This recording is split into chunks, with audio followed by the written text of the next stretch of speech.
Alongside Jesse Simonton, I'm Austin Price for the S&P Stock Report. Mississippi State Week.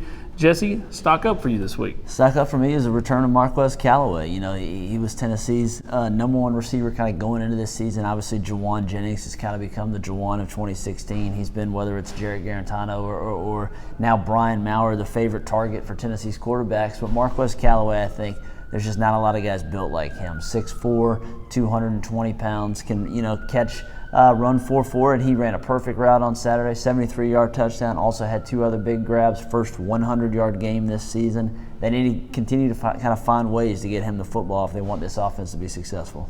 I'll go stock up Brian Maurer. I mean, how do you not? 205 yards in the first half. I mean, is he going to do that every week? No. But, did he kind of give some different energy, some juice, some kind of pizzazz to the offense on Saturday night? Call it a spark.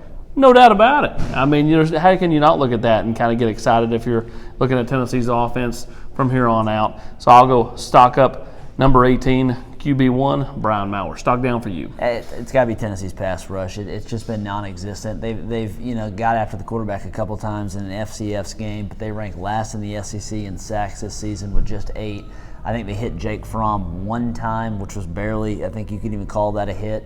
One QB pressure. I know Georgia's offensive line is really good, but they've just really struggled to get home. I mean, Darrell Taylor struggled to get home, and he hasn't really had any help opposite him. Quavaris Crouch, I think, has played well at times as a guy against the run, but even Jeremy Pruitt kind of noted if he's going to be that guy opposite of DT, he needs to improve that pass rush.